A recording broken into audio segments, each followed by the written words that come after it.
It's a pleasure to be here. Thank you for taking the time.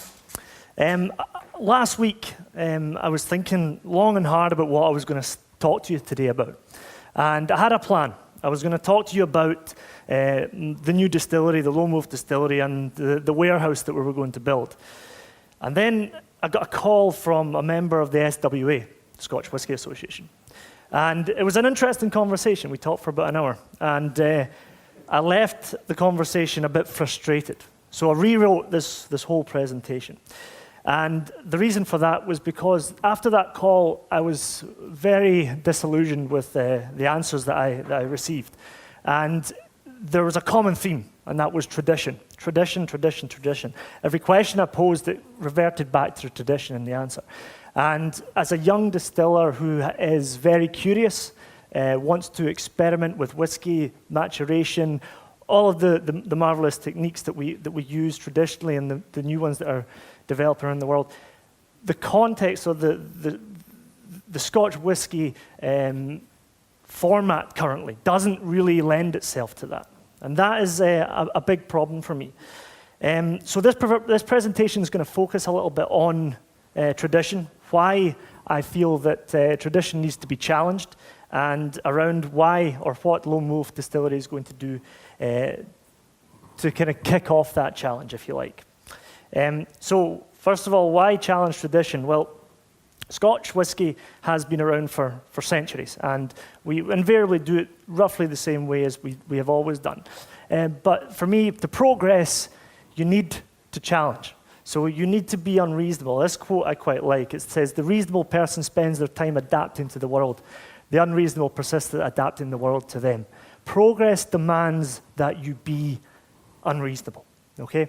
And the caveat, or the only thing I'd say about that is it has to taste good. There's no point in doing a power of innovation if it doesn't taste great. Innovation's awesome because it allows you to understand the process a lot better. You're allowed to make mistakes, but those mistakes should never find their way into the bottle.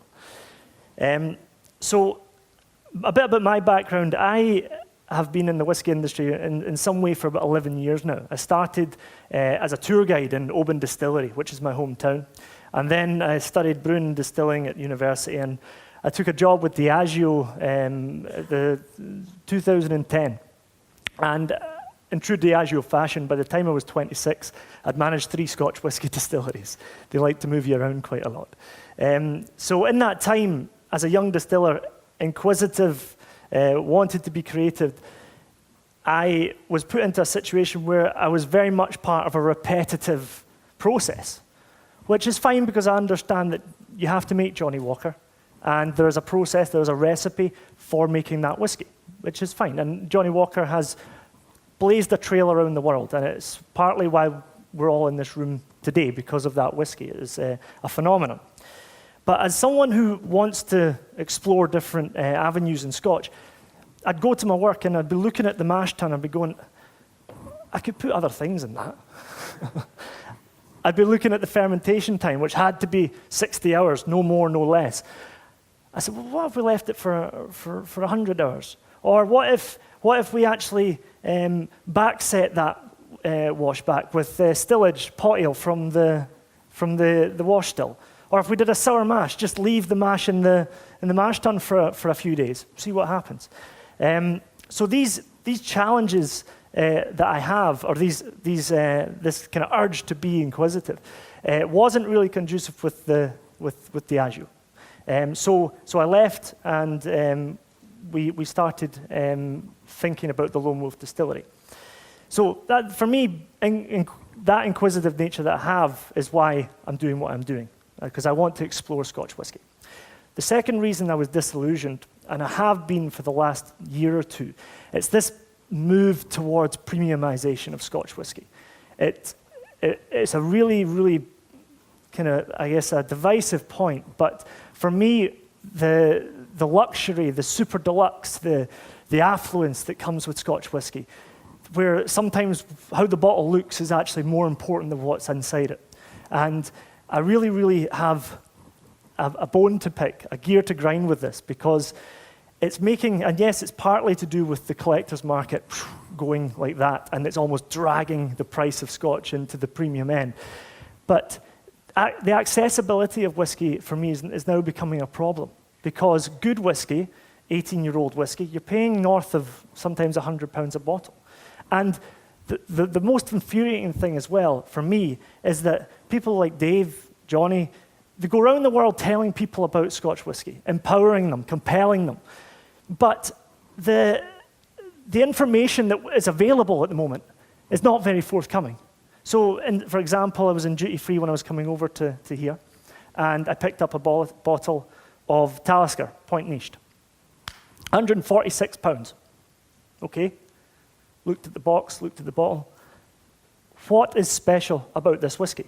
There was nothing to tell me exactly why I should buy this. It had a fancy box, it looked great, but there was nothing of substance in the literature on the bottle to make me go, okay, that whiskey is definitely worth that price. I will buy that. So for me, becoming disillusioned with the premium end of Scotch is a reason for me to take a step back and look at where Scotch is going. And again, it comes back to this tradition. We need to think about tradition in Scotch and how it's going to help us in the future to continue the fantastic growth of this category. So the mission, I started working on the design of the distillery, and I had to come up with a mission. What did I want to achieve? And it was quite simple. It was challenge everything, empower and craft unconventionally. So when I say challenge everything, I mean challenge everything. Is 3 years old enough?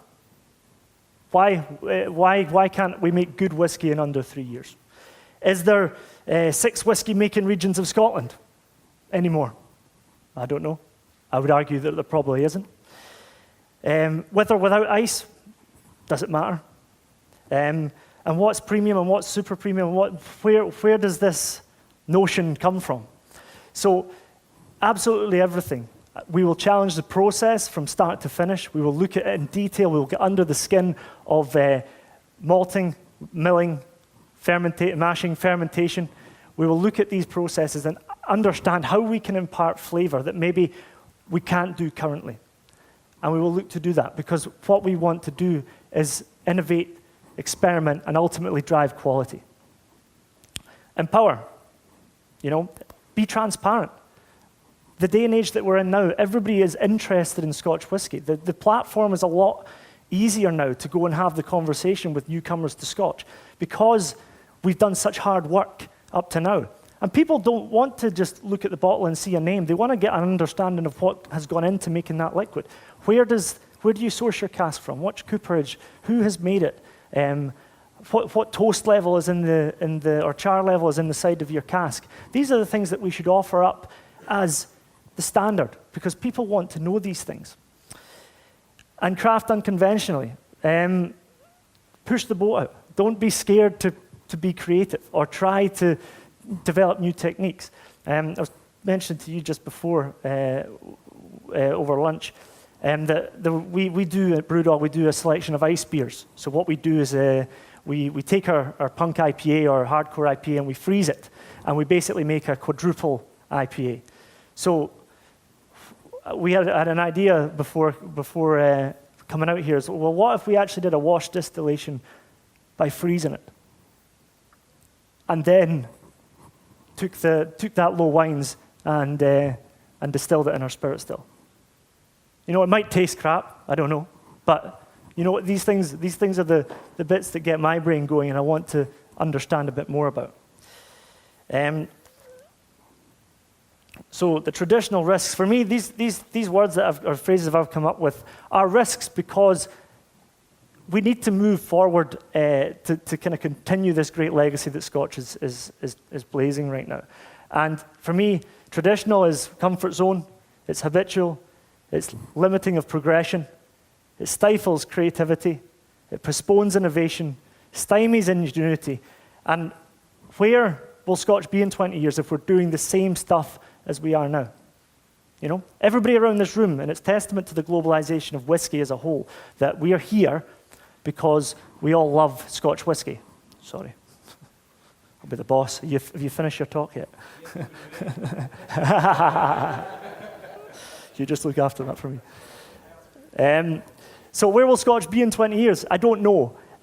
We have the luxury right now that we are in a fantastic golden era for Scotch.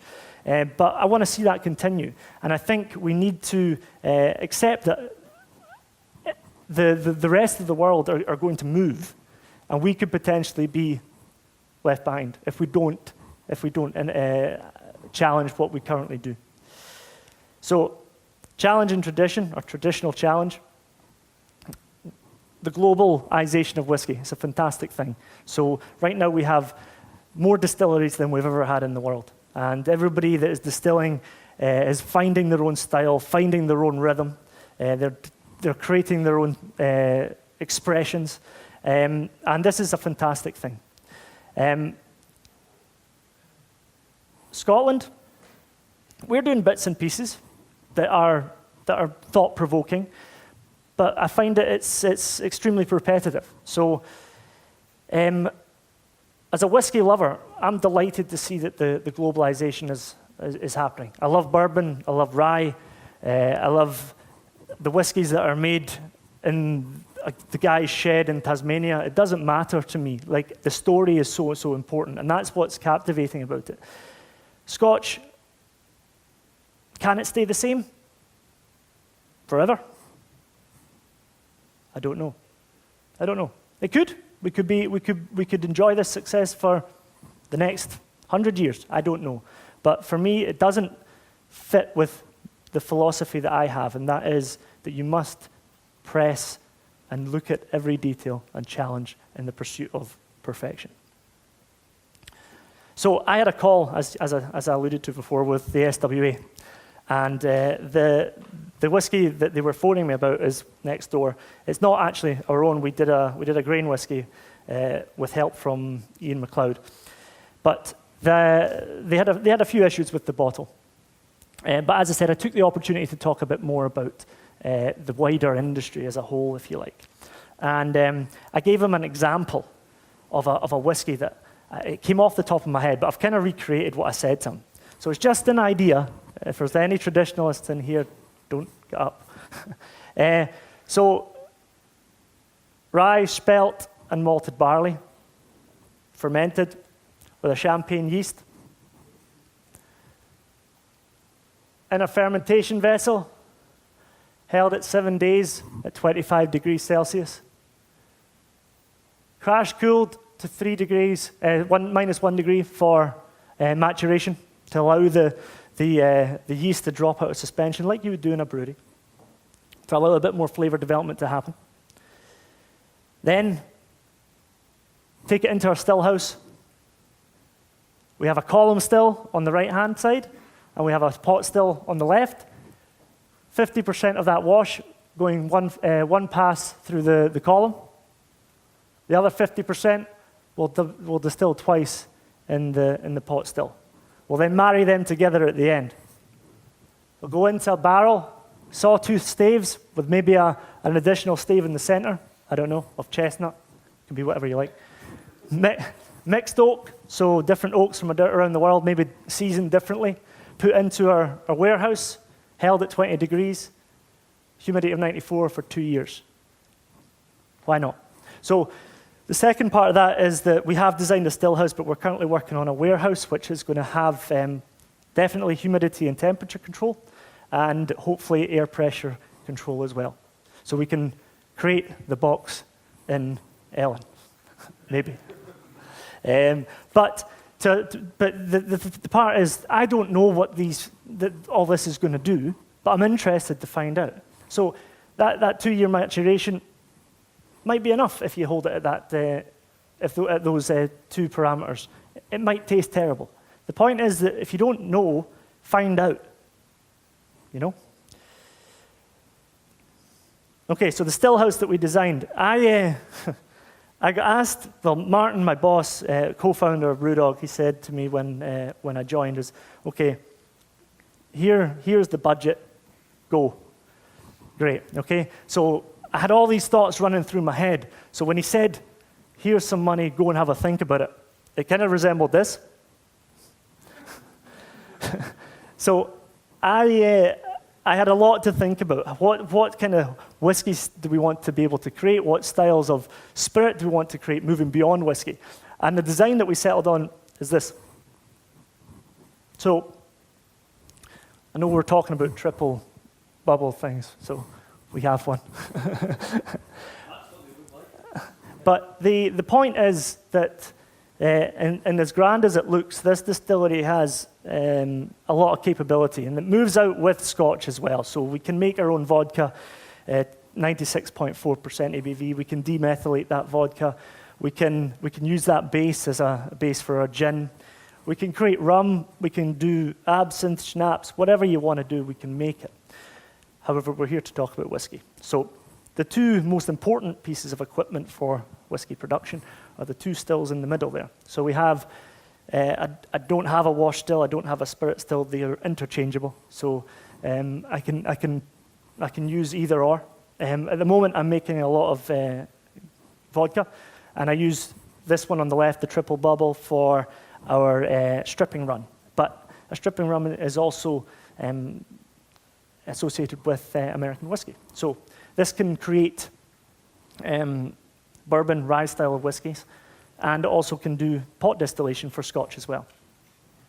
We have dephlegmators, which are essentially, I think they're similar to purifiers in the Scotch whiskey industry, in that they will create a lot of reflux, return it to the pot, and you have essentially a lot more control over when the spirit comes over to the condenser.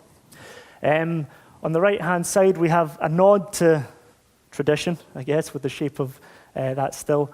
And we don't have a column in there, we just have a dephlegmator. At the top, there's a catalytic converter, which is a spiral of copper, very crimped, very tightly bound copper, which really alleviates any potential thiol, sulfur compounds coming over into your spirit. These two pot stills, this one has a column that is 8 plates. This one on the left here, the right, sorry, that goes into the big boy, which is 60 plates high. 18 meters, I had to put a hole in the roof to get it in. So for me, the level of flexibility that I have in the still house is great. I guess the challenge I have is distilling what I want and calling it whiskey. So this is the challenge for me. So I think they're, without disrespecting tradition and what's gone previously, because I mean, first and foremost, I love Scotch whiskey. I mean, I hope I haven't sounded too negative in any way, because some of the whiskies that are being produced right now are absolutely stunning. They're fantastic. I just have, I guess, a different sort of mentality with regards to how I want to make whiskey. So developing new whiskey styles, I've sort of finished with this. Why? Why do we want to develop new whiskey styles? Because the ones we've got right now, in fairness, are pretty good. You know, I don't dislike anything that, I don't dislike much of what Scotland makes. I don't dislike much of what America, Canada, Australia, Sweden. But the underlying, what has to underpin everything is quality. You know, it doesn't matter if you're freeze distilling a wash and then distilling it in a spirit still. It doesn't matter if it tastes crap. You have to make sure that your spirit is as good as it can be when it goes into the bottle. And innovation as well, because it's fun, because you need to have a curious mind. You need to want to understand. Doing the same stuff over and over again bored the hell out of me. And it will bore the hell out of the consumers as well if we don't make them compelled to and interested about Scotch. So another bit there is the communication piece. We need to be more transparent. We have to be, because the consumers will demand it. 5 current Scotch whisky definitions. They're on there. You know them all. I won't repeat them. And I was thinking about how in hell I'm going to phrase this, because I still don't know. And it is, do we need a new definition in Scotch? Or do we need a global definition? I don't know. I don't know what the answer is. But it needs to be inclusive of a certain distiller, and that is innovators. We need the creative freedom to think and to implement those thoughts. And we want to experiment. What that new definition is, I don't know. And I think I might even be going off on the wrong tangent with this thought. But it's something that I would like opinion on, I guess. But where is there a space for distillers like us in the current framework within Scotch? And that's that question. I honestly don't know. I don't know. So I'd be interested to talk to you this evening and get your opinion. That's essentially all I had to say.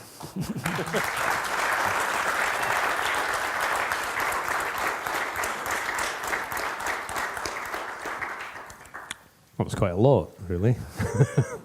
You absorbed that. Yeah, I'm really looking forward to William Grant's presentation tomorrow.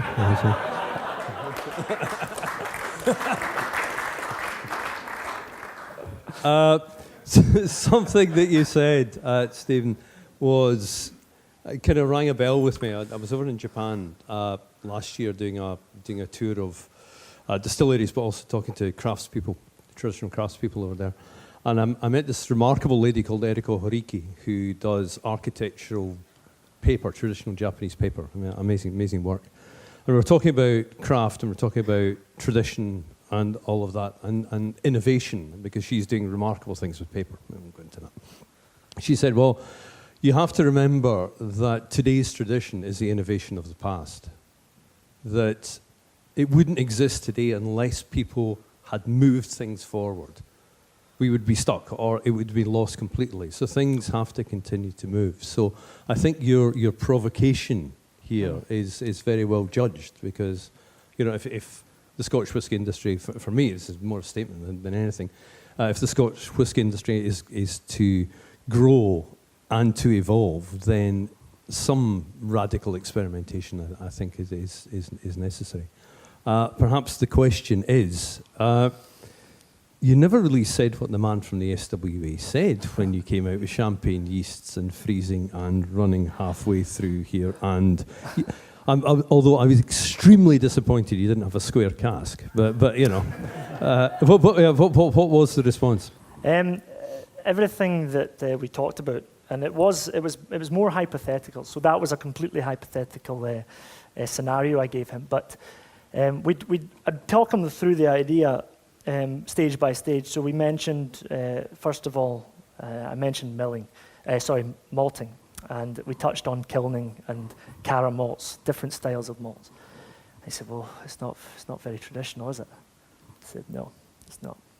Then we moved on and we talked about fermentation, about cooling it, and then potentially then freezing, and he said, no, it's not very traditional. So everything that I proposed, that he very quietly, it was quite passive aggressive in the sense that I could tell he was getting a bit frustrated.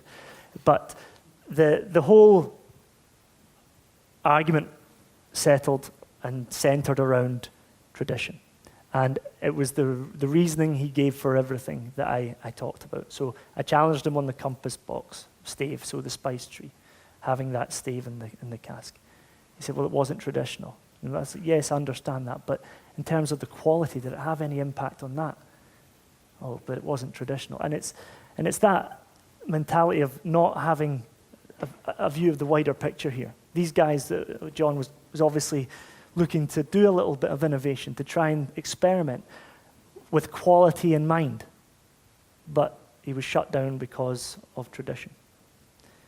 But, I mean, right now the SWA is probably going to be in a state of people knocking on the doors asking these questions, because I think currently the council of that SWA is made up of very, very influential people. who sit on the, or sometimes are the CEOs of very large companies, so Diageo, Pernod Ricard.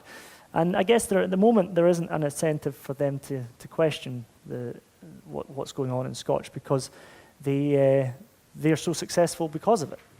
But it's likes of myself and smaller distillers, like Tony at Strathearn, that want to maybe kind of knock on the door and ask a few questions. We're going to struggle to make any inroads here. I've no questions about that. Questions, Louise? I just wanted to add to precisely what you're saying, because I'm based in Ireland, and the Irish Whisky Association was very recently set up. Yeah. And it has modeled itself precisely on the Scotch Whisky Association, down to pretty much everything. Yeah. And what you're seeing happening is quite interesting, is that you're seeing all the new guys coming online, who aren't multinationals. They're small, they're fast-led. They want to innovate, in all the ways that you're describing in terms of production and maturation and beyond. They're not even joining the Irish Whisky Association. No. Like, they're staying away in droves because they don't see the benefit that they bring. There's probably a bit of fear there as well. Yeah. Because with those phone calls, I'm about to get a bunch of those phone calls. Those phone calls are about to start coming. And I think it's an interesting dilemma, because there's more of us at the moment in Irish whiskey than there are of the old guard, Mhm. And it's a dangerous spot for those kind of organizations to be in, because they're going to have to start very seriously looking at innovation, or they're going to become a lot less relevant to the future. Question then.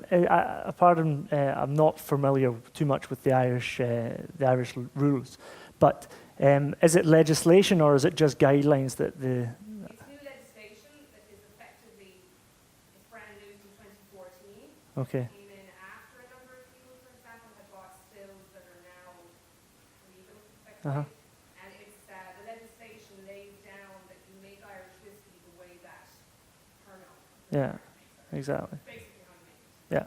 And it's as tight now, it's super, super tight. Yeah.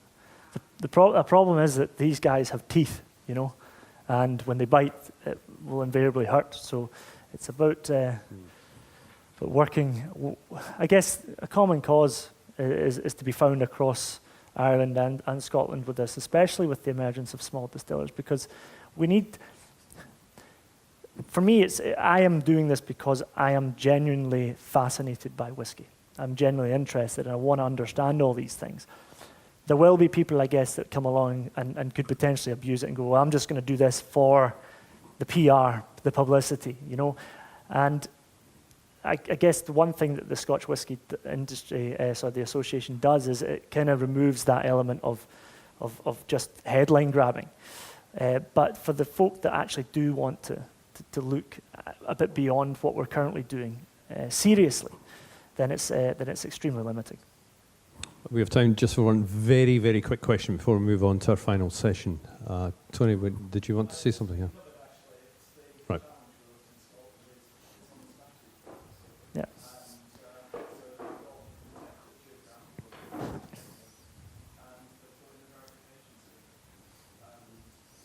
I know. That's correct. Sorry, Chris.